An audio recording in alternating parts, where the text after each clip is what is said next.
Our group presentation is going to be on the chapter Written in the Rocks, and we are going to be looking at how to date samples and the transition from sea to land. So why date samples?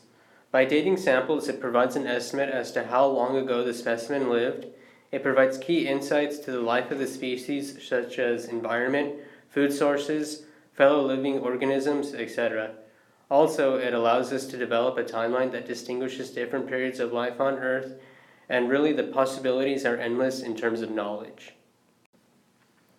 So, methods of dating. Generally, the deeper the find in strata, the older it will be. So, if a fossil is found deeper in layers of varying sediments, generally the deeper you go, the older. There's also a means of counting physical timekeeping, such as coral growth rings and uranium fission track methods, chemical analysis of the find and surrounding area, radioisotope measuring, and other, which includes electron spin resonance, thermoluminescence, and biostratigraphy.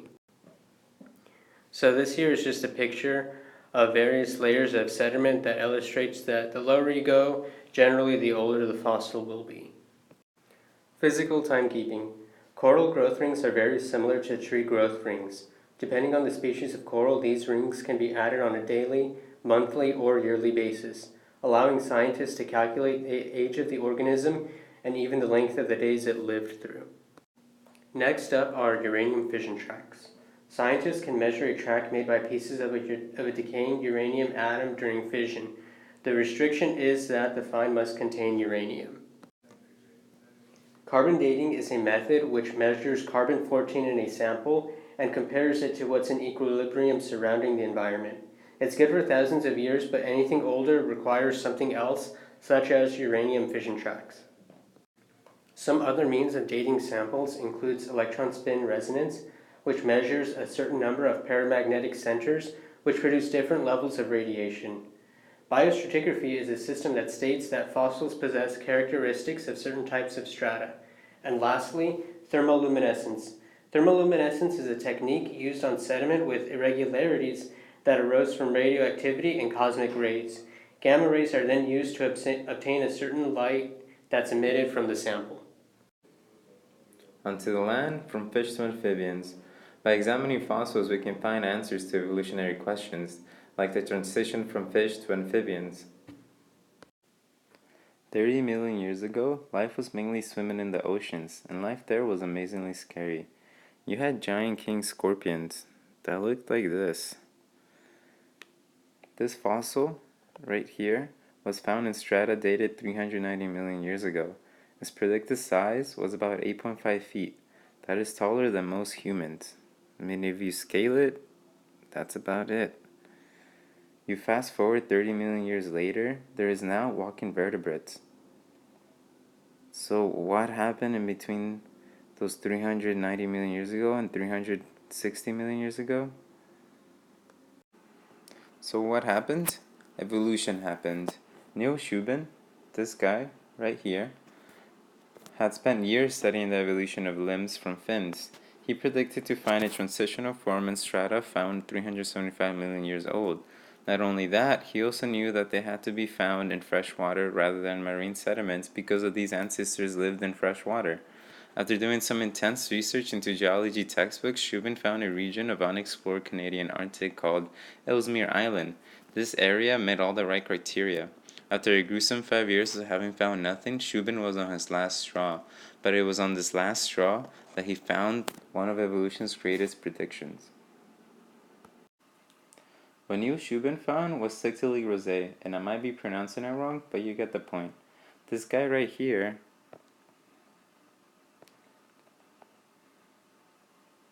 is what Neil Shubin spent 5 years in the Canadian Arctic looking for. Tiktaalik had to mainly live in water, but it had to be shallow water, and this is because Tiktaalik had to be able to push itself above the water and peek around the surrounding area.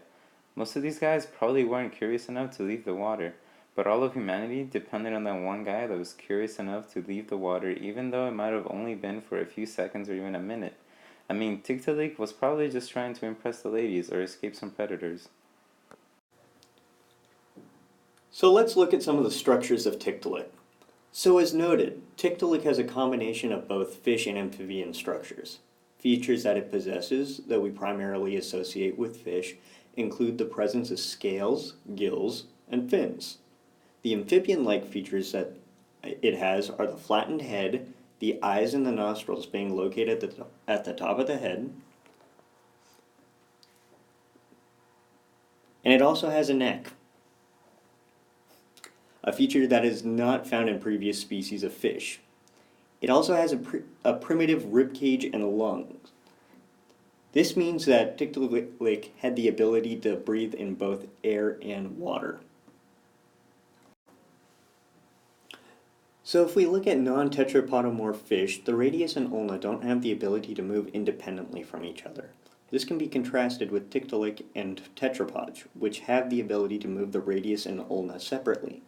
This results in an increase in forelimb rotational ability that is essential for tetrapodal movement.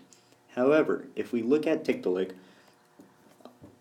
ulna, we can see that it is cuboidal in shape and lacks the olecranon, which is the bony structure found behind the elbow in tetrapods. So we can see that the species clearly hasn't evolved limbs that are ideal for tetrapodal movement, but it's a start. The transition from aquatic to terrestrial habitats occurred over the course of about 30 million years. Does this imply that evolution is always a gradual process and that significant changes in an organism may only occur over the course of millions of years? Let's look at the fossil record of the organism Pseudocubus vema. In this instance, we are studying 18-meter-long cores of sediments that were extracted from Antarctica. These sediments had accumulated over the course of about 1 million years. Instances of the organism Pseudocubus vema can be found throughout these sediments. If we compare the morphology of these organisms, we can see that the size of the thorax increases by about 50% over time. However, if we look at the data, we can see that there are instances in the fossil record that show gradual change, like right here, and instances that show much more rapid sporadic change, such as over here and over here.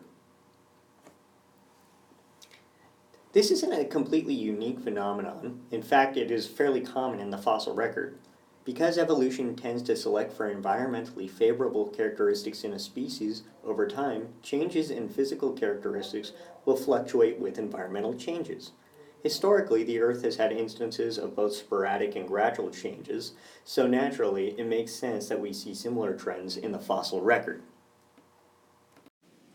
In short, there are various methods of dating fossils, ranging from well-known, tried-and-true methods such as carbon dating, all the way to simpler methods such as biostratigraphy. It has been established that by studying fossils and developing a well-documented fossil record, scientists can study extinct organisms and learn much about the specimen's life.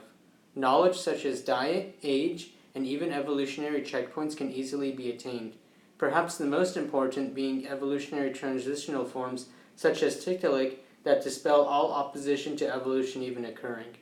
However, the information learned isn't only confined to the organism, but also details pertaining to a younger Earth and the ecosystem can be investigated. Knowing how old rocks are is tremendously powerful. Neil Schuba needed to find strata that was 375 million years old. If another person hadn't dated the strata in Ellesmere Island, who knows, maybe Tiktaalik would have never been found. Our half-fish, half-amphibian friend would have been forever lost under layers of rock that are millions of years old. The discovery of Tiktaalik by Neil Shubin is one of evolution's greatest predictions. Tiktaalik is very well a transition state animal. It is the progression of a fish to an amphibian. All the structures covered previously by my friend are all proof that Tiktaalik mainly lived in water, but had the capability to move into land. This is just scratching the surface. There is plenty more written on the rocks waiting to be discovered.